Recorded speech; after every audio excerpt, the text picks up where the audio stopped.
امام عشق و محبت سرکار اعلیٰ حضرت علیہ رحمت و رضوان ہم جیسے گنہگاروں کو تنبیہ کرتے ہوئے فرماتے ہیں، دن لہو میں کھونا تجھے، شب صبح تک سونا تجھے، دن لہو میں کھونا تجھے، شب صبح تک سونا تجھے، شرم نبی خوف خدا یہ بھی نہیں وہ بھی نہیں، رزق خدا کھایا کیا، فرمان حق ڈالا کیا، شکر کرم ترس سزا یہ بھی نہیں وہ بھی نہیں۔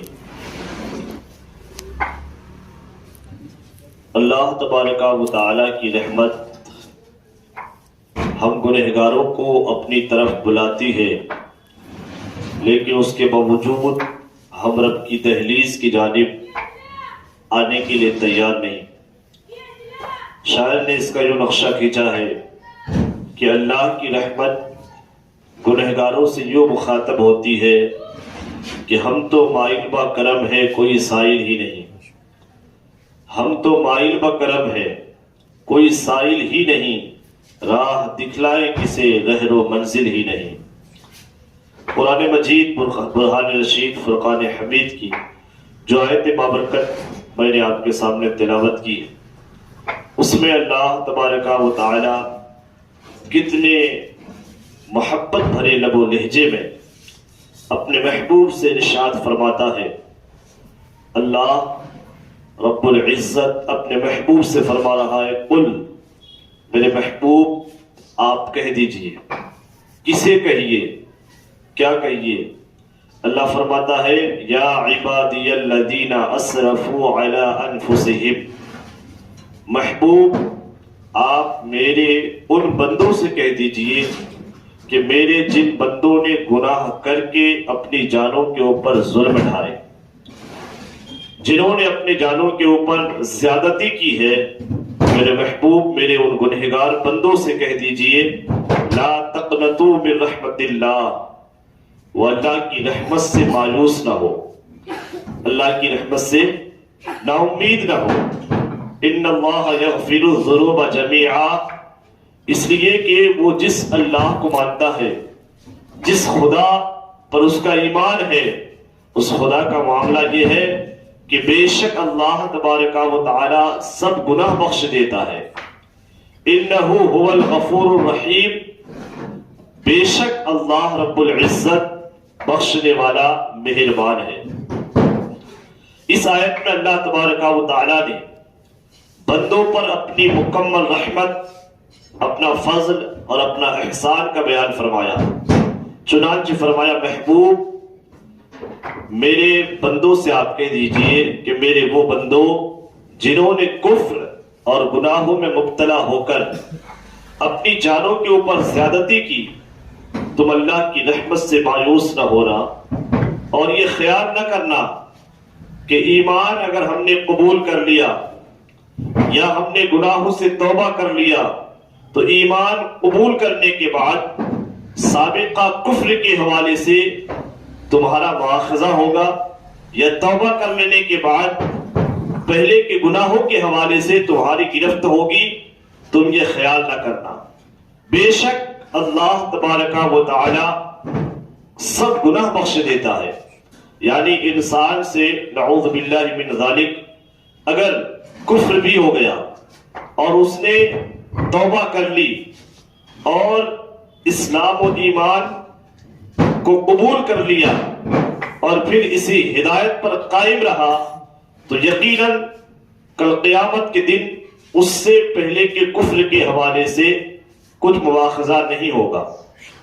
اگر انسان نے گناہ کر لیا، شراب پی لیا یا کوئی دوسرا گناہ کبیرہ کا ارتکاب کر لیا اور اس نے سچے دل سے توبہ کر لیا اور اس توبہ پر قائم رہا، دوبارہ اس کے قدم اس گناہ کی طرف نہ بڑھے، تو یقیناً کل میدان محشر میں اس کی گرفت نہیں ہوگی، اس حوالے سے مواخذہ نہیں کیا جائے گا، کیونکہ اللہ تبارک و تعالی نے خود فرمایا، ان اللہ یغفر الذنوب جميعا، بے شک اللہ تمام گناہوں کو بخش دیتا ہے۔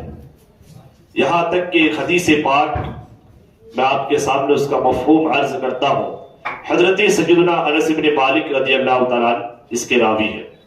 فرماتے ہیں کہ نبی دو جہاں صلی اللہ علیہ وسلم نے ارشاد فرمایا. حضور نے کیا کہا؟ حضور نے فرمایا کہ اللہ رب العزت ارشاد فرماتا ہے، اے انسان جب تک تو مجھ سے دعا کرتا رہے گا، جب تک تو مجھ سے امید رکھتا رہے گا، میری رحمت سے مایوس نہیں ہوگا، میں تیرے گناہ بخشتا رہوں گا. چاہے تجھ میں کتنے ہی گناہ کیوں نہ ہو، مجھے کوئی پرواہ نہیں ہے. یعنی جب تک تو مجھ سے توبہ کرتا رہے گا، مجھ سے معافی مانگتا رہے گا، مجھ سے امید رکھتا رہے گا، میں تیرے سارے گناہوں کو بخش دوں گا. چاہے تیرے گناہ کتنے ہی کیوں نہ ہو، مجھے کوئی پرواہ نہیں ہے. ایک سال اگر تیرے گناہ آسمان تک پہنچ جائے، یعنی تو اتنا گناہ کر لے، اتنا گناہ کر لے کہ تیرے گناہ اتنا زیادہ ہو جائے کہ وہ آسمان تک کو ٹچ ہو جائے، پھر تو مجھ سے بخشش طلب کرے، میں تجھے بخش دوں گا، مجھے کوئی پرواہ نہیں، میں بے نیاز ہوں. اللہ فرماتا ہے انسان اگر تو زمین بھر گناہ بھی میرے پاس لے کر کے آئے لیکن تو نے شرک نہ کیا ہو تو میں تمہیں اس کے برابر بخش دوں گا. شرک یہ بہت بڑا گناہ ہے. قرآن مجید میں ایک جگہ پر اللہ تبارک و تعالیٰ نے ارشاد فرمایا ان الشرک لظلم عظیم. شرک بہت بڑا گناہ ہے. شرک کے علاوہ اللہ تعالیٰ سارے گناہوں کو معاف فرما دیتا ہے. اس آیت کے مفہوم کو اگر آپ مزید سمجھنا چاہتے ہیں تو اس کے لیے حضرت سیدنا امام غزالی رحمت اللہ تعالی علیہ نے ہمیں ایک پھول جیسا تحفہ عطا فرمایا. آپ فرماتے کہ جو شخص سرتاپا گناہوں میں ڈوبا ہوا ہو، جب اس کے دل میں توبہ کا خیال پیدا ہوتا ہے تو شیطان اس سے کہتا ہے کہ تمہاری توبہ کیسے قبول ہو سکتی ہے. آپ تجربہ کیے ہوں گے اس بات کا کہ جب آپ سے کوئی گناہ سرزد ہو جائے، اللہ نہ کرے کہ ہم گناہوں کا ارتکاب کریں، اگر گناہ سرزد ہو جائے اور ہم توبہ کا ارادہ کرتے ہیں تو ایک بات دل میں پیدا ہوتی ہے کہ ہم نے تو بہت بڑا گناہ کر لیا ہے، ہماری توبہ کیسے قبول ہو سکتی ہے. تو یاد رکھیں یہ شیطان کی جانب سے وسوسہ ہمارے دلوں کے اندر ڈالا جاتا ہے. شیطان یہ جملہ کہہ کر کے کہ تمہاری توبہ کیسے قبول ہو سکتی ہے، وہ یہ کہہ کر ہمیں اللہ کی رحمت سے مایوس کر دیتا ہے، اللہ کی رحمت سے مایوس کر دیتا ہے. اور جب ہم اللہ کی رحمت سے مایوس ہو جاتے ہیں تو پھر ہم اللہ کے حکم کی خلاف ورزی کر لیتے ہیں، کیونکہ رب نے فرمایا لا تقنطوا من رحمت اللہ، اللہ کی رحمت سے مایوس نہ ہونا. تو اللہ رب العزت نے مایوس ہونے سے، نا امیدی سے منع فرمایا اور شیطان نے مایوس ہونے کو کہا اور ہم نے اللہ کے فرمان کو پس پشت ڈال دیا اور شیطان کی بات پر عمل کر لیا. تو ہمیں کبھی بھی شیطان کے بہکاوے میں نہیں آنا ہے، بلکہ ہمیں اللہ کی رحمت سے امید رکھنی ہے. اگر ہم سے کوئی گناہ ہو گیا، کوئی خطا ہو گئی تو ہمیں چاہیے ہم سچے دل سے اللہ رب العزت کی بارگاہ میں توبہ کریں. سچی توبہ کا مطلب یہ ہوتا ہے کہ انسان جب ایک مرتبہ کسی گناہ سے توبہ کر لے تو دوبارہ اس گناہ کا خیال بھی اس کے ذہن و فکر میں نہ آئے. بلکہ یہاں تک فرمایا گیا کہ جس طریقے سے دودھ ایک مرتبہ تھن سے نکال لیا جائے دوبارہ دودھ تھن کے اندر داخل نہیں ہوتا، اسی طرح جب ایک انسان اپنے گناہ سے توبہ کر لے دوبارہ اس گناہ کا خیال بھی اس کے ذہن و فکر میں نہ آئے. تو یہ سچی توبہ کا مطلب ہوتا ہے. تو شیطان ہمیں مایوس کرنے کی کوشش کرتا ہے، لیکن ہمیں چاہیے ہم مایوسی کو دور کر کے اللہ کی رحمت سے امید رکھیں اور اس بات کو یاد کریں کہ اللہ تعالیٰ سارے گناہوں کو بخش دیتا ہے، کیونکہ رب نے اپنے محبوب سے ارشاد فرمایا قل، میرے محبوب آپ کہہ دیجئے یا عبادی الذین اسرفوا علی انفسہم، میرے بندو اگر تم نے گناہ کر کے اپنی جانوں کے اوپر ظلم کر لیا ہے، لا تقنطوا من رحمت اللہ، تم اللہ کی رحمت سے مایوس نہ ہونا. ان اللہ یغفر الذنوب جميعا، بے شک اللہ تعالیٰ سارے گناہوں کو معاف فرما دیتا ہے. انہ هو الغفور الرحیم، بے شک اللہ بخشنے والا مہربان ہے. اور ایک جگہ تو اللہ تعالیٰ نے فرمایا وَأَنِيبُوا إِلَىٰ رَبِّكُمْ، اپنے رب کی طرف رجوع کرو. رب نے فرمایا میرے بندو میری بارگاہ کی طرف آؤ، یعنی مجھ سے سچی توبہ کر لو. اللہ رب العزت نے قرآن مجید میں ایک جگہ ارشاد فرمایا وَإِنِّي لَغَفَّارٌ لِمَن تَابَ وَآمَنَ وَعَمِلَ صَالِحًا ثُمَّ اهْتَدَىٰ، یعنی اللہ فرماتا ہے میں اپنے اس بندے کو بڑا بخشنے والا ہوں جس نے توبہ کی، ایمان لایا اور نیک اعمال کیے، اچھے کام کیے، ثم اهتدى، اور پھر وہ ہدایت پر قائم رہا۔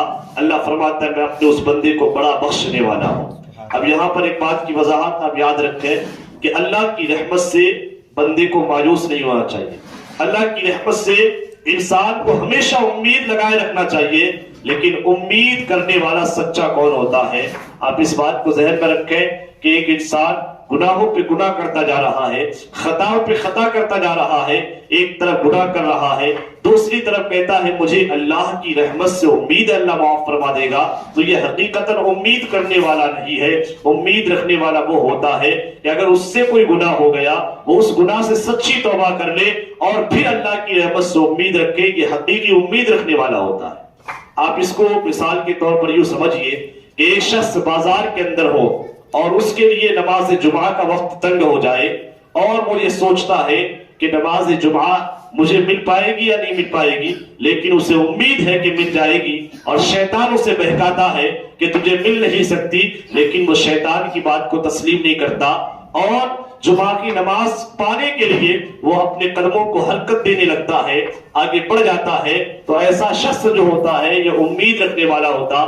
لیکن ایک بندہ ایسا ہے کہ اس کے اوپر نماز جمعہ کا وقت تنگ ہو گیا اور وہ بازار میں ہے اور وہ یہ سوچتا ہے شاید میں چلے جاؤں تو مجھے نماز جمعہ مل جائے، لیکن شیطان اسے کہتا ہے تم تو کافی دور ہو، یہیں پر رک جاؤ۔ اب وہ شیطان کے کہنے کے مطابق وہیں پہ رکا رہتا ہے اور پھر امید یہ لگائے بیٹھا ہے کہ آج ہو سکتا ہے امام صاحب کسی وجہ سے یا کسی دوسرے کے انتظار میں یا کسی اور وجہ سے نماز جمعہ تاخیر سے پڑھائیں گے، تو ایسا شخص امید رکھنے والا نہیں بلکہ یہ دھوکے میں ہے۔ تو ہمیں چاہیے کہ ہم دھوکے میں نہ رہیں بلکہ اپنے گناہوں سے سچی توبہ کر لیں اور پھر اللہ کی رحمت سے سچی امید رکھیں۔ اللہ تبارک و تعالی ہم اور آپ کو حقیقی امید رکھنے کی توفیق نصیب فرمائے۔ تو اپنی جگہ فرمایا وَأَنِيبُوا إِلَىٰ رَبِّكُمْ وَأَسْلِمُوا لَهُ مِن قَبْلِ أَن يَأْتِيَكُمُ الْعَذَابُ ثُمَّ لَا تُنصَرُونَ۔ اللہ فرماتا ہے اپنے رب کی طرف رجوع لاؤ، اپنے رب کی جانب توبہ کرو اور اس کے حضور گردن رکھو قبل اس کے کہ تم پر عذاب آئے پھر تمہاری مدد نہ ہو۔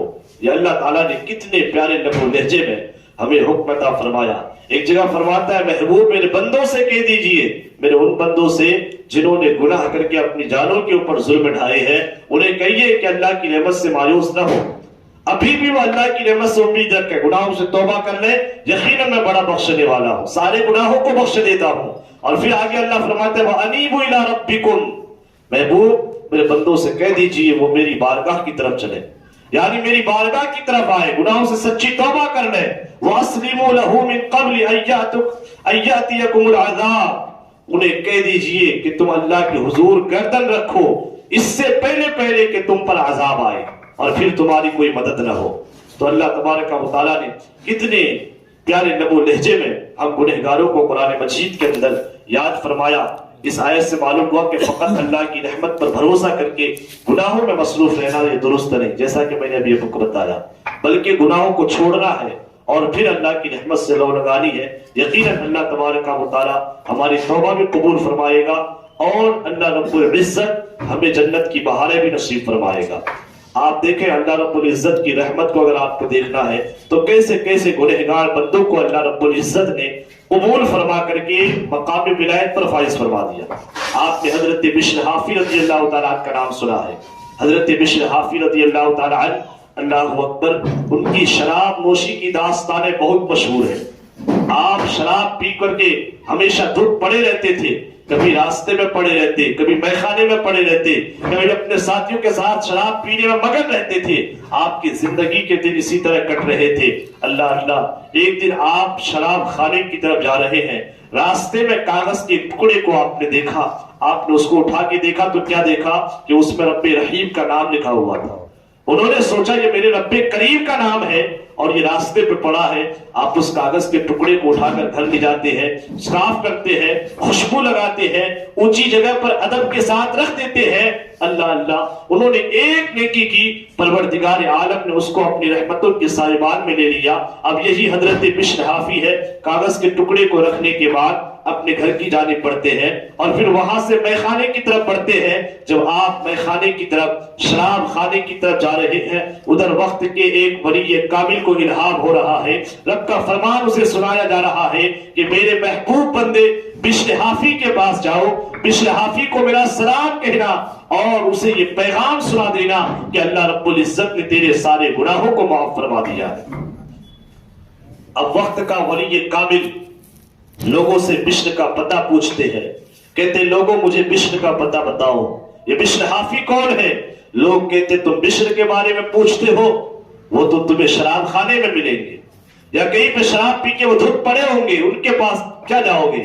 اللہ اللہ، وقت کا ولی کامل ہے لیکن شراب خانے کے دروازے پر جا کر دستک دیتے ہیں، کہتے لوگوں بشر کو بھیجو، مجھے بشر سے ملنا ہے۔ اب حضرت بشر حافی رضی اللہ تعالیٰ عنہ جب شراب خانے کے دروازے کے پاس آتے ہیں، وقت کا ولی کامل کھڑا ہے اور کہتا ہے کہ سنو، تمہیں اللہ رب العزت نے اپنا سلام بھیجا ہے، اور پروردگار عالم فرماتا ہے کہ رب نے تیرے سارے گناہوں کو معاف فرما دیا ہے۔ حضرت بشر حافی شراب میں مست تھے، لیکن جب رب کریم کا سلام سنا اور پروردگار عالم کا جو انعام ان کے اوپر ہوا، جب رب کا پیغام سنا تو وہ سارے نشے اتر گئے، اور اس کے بعد حضرت بشر حافی وہیں پر سچی توبہ کر لیتے ہیں اور پھر شراب نوشی سے پوری زندگی اپنا رشتہ الگ کر لیتے ہیں۔ پروردگار عالم کا اوپر ایسا انعام ہوتا ہے کہ اللہ اکبر، ایسا خوف خدا ان کے دل کے اندر پیدا ہوتا ہے کہ وہ زمین کے اوپر چپل پہن کر چلنے سے بھی خوف کھاتے ہیں۔ وہ کہتے ہیں میرے رب کریم کی بچھائی ہوئی زمین ہے، میں اس پر چپل پہن کے، جوتا پہن کے کیسے چل سکتا ہوں؟ پوری زندگی پھر حضرت بشر حافی نے چپل نہیں پہنا اور پھر آپ کا نام حافی ہو گیا، حالانکہ آپ کا نام بشر ہے، حافی آپ کا لقب ہے۔ حافی عربی زبان کا لفظ ہے جس کا معنی ہوتا ہے ننگے پاؤں والا، یعنی ننگے پاؤں چلنے والا۔ حضرت بشر حافی ننگے پاؤں چلتے رہے، اللہ رب العزت نے ان پر یہ انعام عطا فرمایا کہ اللہ اکبر، پروردگار عالم نے اس علاقے کے سارے جانوروں کو یہ حکم دے دیا کہ کوئی بھی جانور راستے میں پیشاب پاخانہ نہ کرے، کہیں میرا بشر کا پیر ناپاک نہ ہو جائے۔ تاریخ یہ بتاتی ہے جب حضرت بشر حافی کا انتقال ہو گیا، جب آپ کا وصال ہوا تو اللہ اکبر، کسی بزرگ نے کیا کہا، راستے میں چلتے ہوئے دیکھا کہ کچھ جانور راستے میں پیشاب پاخانہ کر رہے ہیں، تو اس بزرگ نے پوچھا لوگوں مجھے یہ بتاؤ کہ حضرت بشر کا وصال ہو چکا ہے؟ حالانکہ اس سے پہلے کسی نے اس بزرگ کو یہ نہیں بتایا تھا کہ بشر حافی کا انتقال ہو گیا ہے۔ راستے میں جب انہوں نے جانوروں کو پیشاب پاخانہ کرتے ہوئے دیکھا تو کہا لوگوں مجھے بتاؤ کہ بشر حافی کا انتقال ہو گیا ہے؟ کسی نے کہا ہاں ان کا انتقال ہو گیا ہے، تو انہوں نے فرمایا یہی وجہ ہے کہ آج جانور راستے میں پیشاب پاخانہ کر رہے ہیں، وہ نہیں تو تمام جانوروں کے اوپر اللہ رب العزت نے پابندی لگا دی تھی کہ بشر حافی جب تک زندہ ہے کوئی راستے میں پیشاب پاخانہ نہ کرے۔ تو حضرت بشر حافی شراب پیتے تھے، لیکن جب انہوں نے سچی توبہ کر لی، پروردگار عالم نے ان کے اوپر اپنی رحمتوں کی کیسی بارشیں برسائی ہے۔ اس طرح تاریخ کے اندر آپ دیکھتے جائیں، حضرت سیدنا عتبۃ الغلام رضی اللہ تعالیٰ عنہ، عتبۃ الغلام، ان کی بھی شراب نوشی کی داستانیں بہت مشہور ہے، یہاں تک کہ عتبۃ الغلام کے حوالے سے آیا ہے کہ آپ ہمیشہ شراب پیتے رہتے تھے، یہاں تک کہ ایک نام میں آپ کے سامنے اور ذکر کر دوں، حضرت سیدنا مالک بن دینار کا۔ حضرت مالک بن دینار رضی اللہ تعالیٰ عنہ وہ خود اپنی توبہ کا واقعہ بیان فرماتے ہیں اور توبہ سے پہلے اپنی زندگی کے بارے میں بتاتے لوگوں میں رب کا اتنا بڑا نافرمان تھا، اتنا بڑا خطاکار تھا کہ میں شب برات میں بھی شراب پیتا تھا۔ آپ ذرا سوچیں، آج اگر ہمارے شہر کے اندر ہمارے مسلم نوجوان میں سے کوئی شراب پیتا ہو، ہم کسی کے بارے میں بدگمانی نہیں کرتے، اگر کوئی پیتا ہے لیکن ان کے بارے میں ہمیں اتنا حسن گمان تو ہے کہ وہ شب برات میں شراب نہیں پیتے ہوں گے، وہ شب قدر میں شراب نہیں پیتے ہوں گے، شب معراج میں، لیلۃ الجائزہ میں شراب نہیں پیتے ہوں گے۔ لیکن یاد رکھیں حضرت مالک بن دینار کہتے ہیں میں تو اتنا بڑا نافرمان کہ شب برات میں جب رب کے محبوب بندے عبادتوں میں مگن رہتے تھے میں شراب میں مگن رہتا تھا. اللہ اکبر. تو حضرت مالک بن دینار کے فرمان کا مطلب یہ لوگوں میں اتنا بڑا نافرمان لیکن جب میں نے سچی توبہ کر لی رب رحیم نے مجھے بھی بخش دیا. اگر تم بھی اپنے گناہوں سے سچی توبہ کر لو یقیناً رب کریم تمہیں بھی بخش دے گا. تو حضرت عتبۃ الغلام کے حوالے سے میں بتا رہا تھا. حضرت عتبۃ الغلام رضی اللہ تعالیٰ ایک مرتبہ حضرت سیدنا حسن بصری رضی اللہ تعالیٰ کی مجلس کے پاس سے گزرے. حضرت حسن بصری کی مجلس لگی تھی تو ان کے دل نے چاہا میں بھی بیٹھ جاؤں. آپ بیٹھ جاتے ہیں. اس کے بعد حضرت حسن بصری رضی اللہ تعالیٰ نے قرآن مجید کی ایک آیت بابرکت تلاوت کی جس کا مفہوم یہ ہے کیا ابھی بھی ایمان والوں کو وہ وقت نہیں آیا کہ ان کے دل جھک جائے اللہ کی یاد کے لیے. اللہ اکبر. اس کے بعد حسن بصری نے اس آیت کی وضاحت بیان کی, اس کی تشریح بیان کی, ایسی تشریح کی کہ لوگوں کی چیخیں بلند ہو گئی, لوگوں کی آنکھیں آنسوؤں میں ڈوب گئی. اللہ اکبر. وہیں پر ایک نوجوان حضرت حسن بصری سے کہتے ہیں کہ میں تو بڑا گنہگار ہوں, اگر مجھ جیسا گنہگار بندہ بھی رب کی دہلیز پہ آ جائے توبہ کر لے کیا رب کریم مجھے معاف فرما دے گا؟ حضرت حسن بصری نے فرمایا نوجوان اگر تو سچی توبہ کر لے یقیناً پروردگار عالم تجھے بخش دے گا. حضرت حسن بصری نے جب یہ فرمایا تو عتبۃ الغلام نے جب اس کو سنا تو آپ بے ہوش ہو کر کے زمین پہ گر پڑے. آپ پر خوف خدا ایسا طاری ہوا کہ آپ غشی کھا کر کے زمین پہ گر پڑے. جب ہوش آیا تو ایسے موقع پر حضرت حسن بصری رضی اللہ تعالیٰ عنہ کے قریب جاتے ہیں اور فرماتے نوجوان تو ہمیشہ اللہ رب العزت کی نافرمانی کرتا رہا, کیا تجھے پتا نہیں ہے رب کی نافرمانی کی کیا سزا ہے؟ رب کی جو نافرمانی کرتا ہے اس کے لیے جہنم کی آگ تیار ہے, جہنم کا عذاب تیار ہے. اگر تو جہنم کے لیے تیار ہے, جہنم سے راضی ہے تو رب کی نافرمانی کرتا رہے, اور اگر تو جہنم کی آگ سے اپنے آپ کو محفوظ کرنا چاہتا ہے تو پھر رب کی دہلیز پہ آ جا, رب کریم کی بارگاہ میں آ جا. اب حضرت سیدنا عتبۃ الغلام نے جب اتنا سنا پھر ایک چیخ ماری, زمین پہ گر پڑے. جب ہوش آیا تو حضرت حسن بصری کی بارگاہ میں عرض کرتے ہیں اگر میں رب کریم سے توبہ کر لوں کیا میرا مولا مجھے معاف فرما دے گا؟ حضرت حسن بصری فرماتے ہاں یقیناً پروردگار عالم تیرے گناہوں کو بخش دے گا. عتبۃ الغلام کہتے ہیں رب کی بارگاہ میں توبہ کرتے اور اللہ کی بارگاہ میں عرض کرتے پروردگار عالم میں نے تو توبہ کر لی, اگر تو نے میری توبہ کو قبول فرما لیا تو مجھے 3 چیزیں عطا فرما. 3 باتیں انہوں نے رب کی بارگاہ میں رکھی. پہلی بات تو یہ مولا کریم مجھے ایسی ذہانت عطا فرما, ایسی ذہانت عطا فرما کہ جب بھی میں قرآن مجید یا اسلام کی کوئی بات سنوں فوراً مجھے یاد آ جائے, پھر میں اسے کبھی نہ بھولوں. اور مولا کریم تو مجھے ایسی آواز عطا فرما کہ میں قرآن مجید کی تلاوت کروں تو پتھر دل انسان بھی جب میری تلاوت کو سنے تو اس کے بھی دل پگھلنے لگے. مولا کریم مجھے ایسی جگہ سے رزق عطا فرما کہ جہاں میرا گمان بھی نہ پہنچ سکے. اللہ تبارک و تعالیٰ نے عتبۃ الغلام کی ساری دعاؤں کو قبول فرمایا. مولا کریم نے انہیں ایسی ذہانت عطا فرمائی جو باتیں سنتے تھے فوراً یاد ہو جاتی, پھر وہ کبھی نہیں بھولتے تھے. اور اللہ کریم نے انہیں ایسی آواز نصیب فرمائی کہ اللہ اکبر. عتبۃ الغلام جب قرآن مجید کی تلاوت کرتے ہیں تو ان کی تلاوت کو پتھر دل انسان بھی سنتے ہیں تو وہ بھی دامن اسلام میں آ جاتے ہیں, رب کی رحمتوں کے سائے میں آ جاتے ہیں.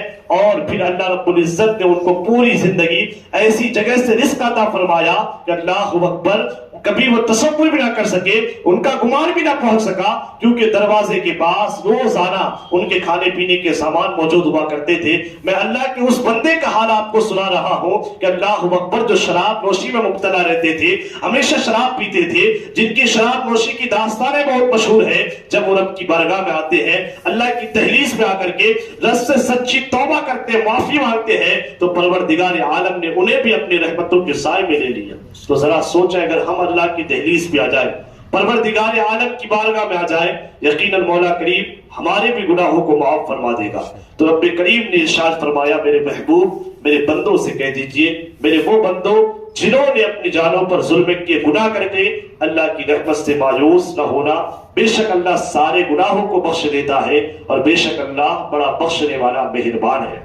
تو اللہ کریم ہم سب کو بھی سچی توبہ کی توفیق نصیب فرمائے اور اللہ کریم سے حقیقی امید رکھنے کی مولا کریم ہم سب کو توفیق نصیب فرمائے اور اس محفل بابرکت کو ہم سب کے لیے بخشش کا ذریعہ بنائے. آمین بجاہ نبی الامین صلی اللہ علیہ